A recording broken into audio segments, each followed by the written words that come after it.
मगर हमें आशा ही नहीं, पूर्ण विश्वास है, यह अल्पसंख्यक बहुल क्षेत्र है। आपके टीवी चैनल के माध्यम से मैं शीर्ष नेतृत्व से आग्रह करना चाहूँगा, आप सर्वे कराकर टिकट दीजिए और ये जहाँ पे 73% अल्पसंख्यक की आबादी है, उस प्रत्याशी को मैदान में उतारिए जो पब्लिक के बीच में रहा हुआ हो। बिल्कुल यहाँ की जनता आशीर्वाद देगी और यहाँ से विधायक चुन के अपने पार्टी के लोग जाएंगे। भ्रष्टाचार की पार्टी है, तेजस्वी यादव जी पर ही भ्रष्टाचार का आरोप लगा है। 1 मिनट बताना चाह रहा हूँ, उनके पिताजी चारा चोरी कर पूरा बिहार को बर्बाद किए और जब रेल मिनिस्टर बने तो भाई आपको अगर कोई मंत्रालय मिलेगा किसी को नौकरी के नाम पर, आप जमीन रजिस्ट्री कराकर उनको नौकरी दीजिएगा, तो वो लोग क्या विकास के बारे में बात करेंगे? उनके पास कोई ब्लूप्रिंट नहीं है विकास का। बहुत शुक्रिया आप सभी मीडिया बंधुओं का जो मुझ जैसे नाचीज़ों को अपने चैनल के माध्यम से पूरे विधानसभा की सम्मानित जनता के बीच हमारी बातों को रख रहे हैं। सबसे पहले मैं क्लियर कर देना चाहता हूँ, हमारी पार्टी जनता दल यूनाइटेड में कोई भावी प्रत्याशी नहीं होता है। ये सर्वे कराकर जो है प्रत्याशी का घोषणा गठबंधन जो है एनडीए गठबंधन तब करती है, अगर मुख्यमंत्री श्री नीतीश कुमार जी का आशीर्वाद रहा तभी हम प्रत्याशी हो सकते हैं। अगर आप 22वीं विधानसभा से प्रत्याशी हो गए तो किन किन मुद्दों पर आप चुनाव लड़ेंगे? देखिए 22वीं विधानसभा में मुद्दा को गिनाना तो हमको लग रहा है जो 5 घंटा आपको समय देने से हम मुद्दा को गिना नहीं पाएंगे। सबसे पहली बात, माननीय मुख्यमंत्री श्री नीतीश कुमार जी 21 सालों से यहाँ के मुख्यमंत्री है और न्याय के साथ विकास के मॉड्यूल पे उन्होंने जो काम किया है, 22वीं विधानसभा विकास से बहुत दूर रहा है। वजह क्या, आपके दिमाग में बहुत सारी बात आ रही होंगी, आपका सरकार है फिर भी क्यों नहीं हो पाया। तो मैं आपके माध्यम से यही बोलना चाह रहा हूँ, जो भी विधायक या एमपी चुनकर जाते हैं वो सरकार के नाक कान आँख ये लोग सारा होते हैं। अब यहाँ की बदहाली को ठीक फॉर्म पे अगर उठाया नहीं जाए तो काम कहाँ से हो पाएगा। आज भी देखिए लेलुका, गोटफोर, ओबरा, रहीका टोला खुटिया, ताराबारी पंचायत, गांगर घोष पंचायत देख लीजिए, आपका खपरा पंचायत देख लीजिए, रोड की क्या हालत है ये तो बयां ही नहीं किया जा सकता है। आदमी कितने तकलीफ से यहाँ ज़िंदगी गुजार रहे हैं उसको बयां नहीं किया जा सकता है। जहाँ तक हम लोग जब से सियासत में हैं, माननीय मुख्यमंत्री जी नीतीश कुमार जी के पार्टी में हैं, हर मौके पे जनता के बीच में है, जनता का सुख दुख हमेशा सदैव बांटकर जनता की बुनियादी समस्याओं का हल हम लोगों के द्वारा हर मौके पे किया जाता है। हम लगभग 5 साल से जनता दल यूनाइटेड के सिपाही के तौर पे काम कर रहे हैं। लगभग 10,000 लोगों का बुनियादी समस्याओं का समाधान करने का हमें सौभाग्य प्राप्त हुआ, उससे अधिक ही।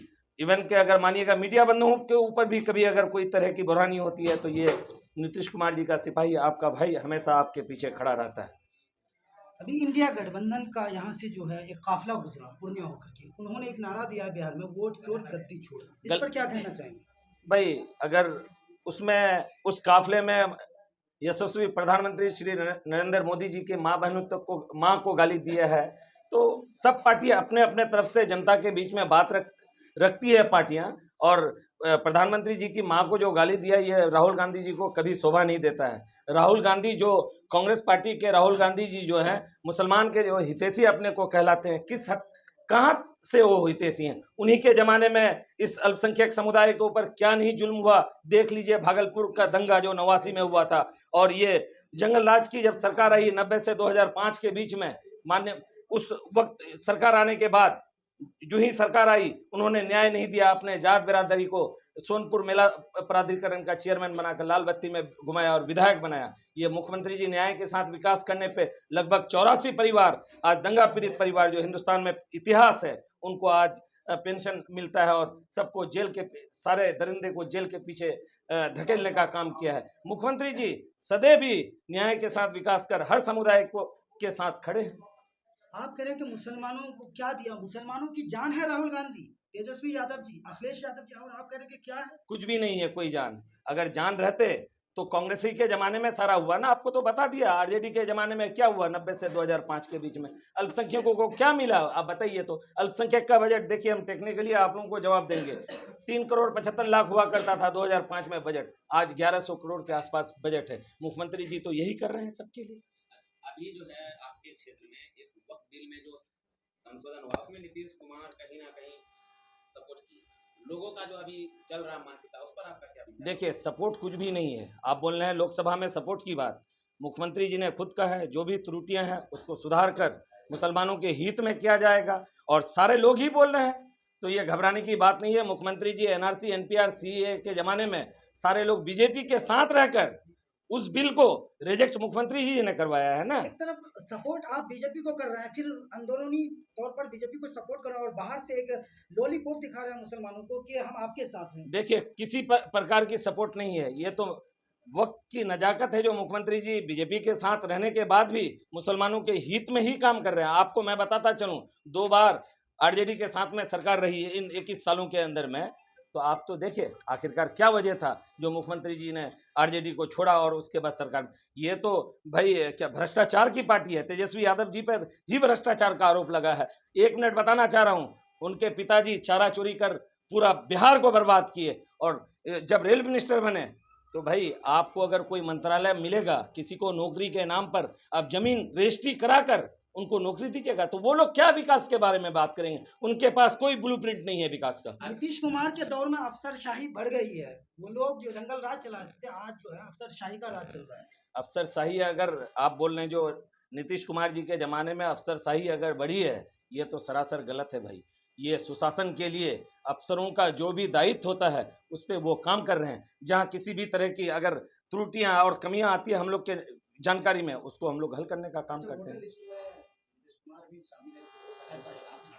कहाँ छठा नाम आप बताइए तो? नहीं, आप हमको ईमानदारी से बताइए, हम बता रहे हैं सर, आप लोग ईमानदारी से हमको बताइए। ये तो इंडी गठबंधन वाले फालतू का बकवास कर रहे हैं, फालतू का बकवास। आप अपने बुद्धि को लीजिए, छोड़िए विधानसभा की बात में कितने लोगों का नाम कटा है बताइए। ये तो उसमें सुनिए ना, उसमें 10,000 तो मृत हैं, बहुत सारे वोटर ट्रांसफर होके गए हैं, बहुत सारी महिला जो हैं जो ब्याह होकर के दूसरे गांव में गई, 2 जगह नाम होने की वजह से कटा। अब नहीं दिया जा रहा है। हाँ भाई, आधार 2003, सुनिए ना, 2003 का जो वोटर लिस्ट है पिताजी का, आखिरकार हम जहां से आए, जिस जगह जिस परिवार से, मेरे पिताजी का नाम है ना 2003 के वोटर लिस्ट में, घबराने की क्या बात है? 48,000 अमोर क्षेत्र में छांटा गया। तो अमोर क्षेत्र में अगर छांटा गया है, साख जमा हो गया, कल आज ही लास्ट डेट है, कल डिटेल लिख के अगर डिटेल रखने के बाद उस पर बात होगी, कहाँ रुकावट है क्या है उसमें देखा जाएगा। अच्छा, ये जो क्षेत्र है अक्सर कहा जाता है कि कहीं ना कहीं जब इलेक्शन का समय आता है हुआ बजाता है, कभी पतंग छाप के लिए, कभी बीजेपी के लिए, कभी आरजेडी के लिए, कभी जदयू के लिए। इस पर आपका क्या राय? यह हुआ कुछ भी नहीं है, एनडीए गठबंधन के लिए हुआ नहीं है। एनडीए गठबंधन संजीदगी से जैसे इलेक्शन लड़ती है वैसे लड़ेगी। वो दूसरे पार्टी के लोग हुआ अगर बना रहे हैं तो उनको बनाने दीजिए। हम लोगों का सिर्फ और सिर्फ एक ही मकसद है, प्रत्याशी जो भी हो विधानसभा में, हम लोग उनको साथ देकर मुख्यमंत्री जी को पुनः 2025 में मुख्यमंत्री हम लोग देखना चाहते हैं। यही बीजेपी यहाँ से टिकट दे देती है, हम लोग साथ हैं बिल्कुल। भाई गठबंधन का तो धर्म का पालन करना है ना, मगर हमें आशा ही नहीं, पूर्ण विश्वास है। यह अल्पसंख्यक बहुल क्षेत्र है। आपके टीवी चैनल के माध्यम से मैं शीर्ष नेतृत्व से आग्रह करना चाहूँगा, आप सर्वे कराकर टिकट दीजिए, और ये जहाँ पे 73% अल्पसंख्यक की आबादी है उस प्रत्याशी को मैदान में उतारिए जो पब्लिक के बीच में रहा हुआ हो। बिल्कुल यहाँ की जनता आशीर्वाद देगी और यहाँ से विधायक चुन के अपने पार्टी के लोग जाएंगे।